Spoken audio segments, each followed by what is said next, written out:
ini dong, private school, private master gaya ma gaya, जाय फोरोंदों बेबायदिनो फोरोंगासिनो दं रायजो राजाफोर हायार सेकेन्डारि 12टा प्रभिन्सियेल हिसाबै क'क्राझार डिस्ट्रिक्टनि बाथ्रा बुंदों आं रायजो राजाफोर जुनियर कलेज 8टा डिग्री कलेज 6टा टोटेल 314टा स्कुल प्रभिन्सियेलाइज जायाखै मास्टारनि खोथा एमइ स्कुलाव मेथ्स टिचार गैयै अंक मास्टार गैयै एलपि स्कुलाव टोटेल माने मास्टार गैयै 103टा 103 मास्टार गैया 15 खान स्कुला दानजाबाय छात्र गैयिनि मानो दानहोखो एलपि स्कुल सेंसन जाखानायखौ मा होनदों हाग्रामा महिलारि बेखौथ' नायनांगौमोन होमबा हाग्रामा महिलारि मा मावखो रायजोफोर जोंनि थाखाय मा मावखो हाग्रामा महिलारिया दिनै सोरखौबा बुंदों नामा सोरखौबा नायदों नामा जे आईएएस फरायनो थिनदों क्राइटेरिया दय बिथाङा बुंदों मा रायजो मोननो थाखाय आईएएस आईपीएस डक्टर नांगौनो क्राइटेरिया गैयानो जों रायजो मोना हाग्रामा महिलारिया गाव लेखा रोङाबा रोङा सिरि थानाया मोजां बियो नङा होमब्ला रायजो मोननो थाखाय आईएएस आईपीएस डक्टर नाङा रायजो राजाफोर बै मिजोराम अरुणाचल बिथांमोना मा दंमोन ना आईएएस आईपीएस दंमोन जेबो गैया रायजो राजाफोर रायजोआ जाजोबदों मेघालय अरुणाचल त्रिपुरा आरो बे रायजो जाजोबदों जेबो नाङा जोंनाबो गाबोन जागोन मानो बानायाखै बिथाङा जुदि मोनथिगौबा आईएएस आईपीएस नांगौ होनना मोनथिगौबा मानो बानायाखै बिथाङा जोंनावबोथ' मेला गथ'फोर ओंखारो दिनै मेट्रिक पास जायो एडमिसन खालामनो हायैनि कलेज फरायनो हायैनि गोसोआ बायनानै थायो बिमा बिफाया सानो जों सानो जोंनि फिसा फिसौखौ जों गाज्रि जाथों मोजां जाथों जों गाज्रि जाथों होनना साना जों सानो मा जों जाबाय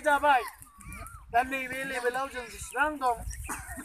आं एमए होनोसै आं फरायफिनसै क्लास 9 निफ्राय क्लास 10 निफ्राय बाजैमोन मादैमोना जों हाला आदामोन नङा होमबा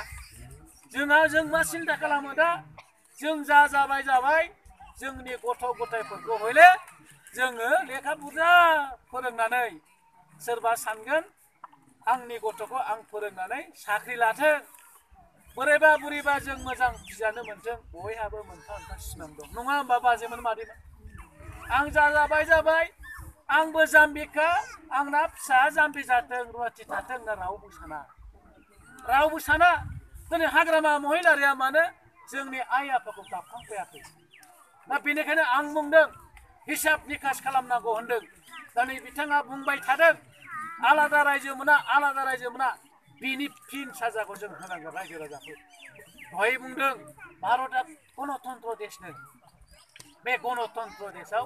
रायजोआसो राजानो माब्रै दिनै नोंसोर राजा सोरबा गाज्रि खालामदोंबा बेनोबो क्षमता होदों रायजो राजानो जे 5 बोसोरल' नोंखौ गाज्रि मावगोन बिनि उनाव नोंखौ नै बेसेबांबा गोथौ हाखराव जों गारसोहरनो हायो थिखांनोबो हायो खोख्लैनोबो हायो बेनो भट बे 23 तारिखआव जोंनाव फैगोन बे 5 बोसोराव हाग्रामा महिलारिखौ जोङो रायबाबो बौवा सुबाबो बौवा नालाय 23 तारिखआव जोङो बेनि साजाखौ होनांगौ माबेलाय बे भटजोंनो दिनै नोंसोर भट होयोबा जों देरहागोन रायजो राजाफोर आरो जुदि नोंसोर भट होआ जों देरहानाय नङा दिनै नैबे सारियाव जिरायनायखौ नाय जों आलादा रायजो बिग्रा आलादा रायजोखौ मानो बिदों मानो नांगौ जाखो जों जाथि हिसाबै प्रथम थांनानै थानो लुबैदों जाथि हिसाबै गेरेमसा हारि होनदों उपेन्द्र ब्रह्मआ दिनै गाबोन आलादा रायजो जों मोनखागोन मोनोब्ला मा जागोन रायजो राजाफोर दा आलादा रायजो मोननाय लोगो लोगो जोंनाव मानसियासो थोनाय नङा मा जागोन बाहायलाय मानसि थोलायलायलाय जोंना जोंनि बर'निनो आर्मि थागोन बर'नि आर्मि 3-4-5 लाख लाइमोनफोरखौ जुदि बर' आर्मियाव सोयोबा बिसिबां जोंनाव लाइमोनफोर दं मोनसे खावसेयानो थांबाय इन्डास्ट्रि जागोन गिदिर इन्डास्ट्रि अफिस कासारि जाफैजोबगोन फार्स्ट प्रायरिटिया जोंनानो जागोन बर'फ्रानो जाय माइ गायग्राया माइ मोजां गायनांगोन माबोरै गायनांगोन बाव रिसार्च पार्सनसफोर साइन्टिस्टफोर दङ बै गसाइगावआव एग्रिकालचार इउनिभार्सिटि दं रायजो राजाफोर बिसोर उन्दु उन्दु बिथोन जागासिनो दं बे 11 नं मालिगावआव माइ गायनाया जायाबा जों बुङो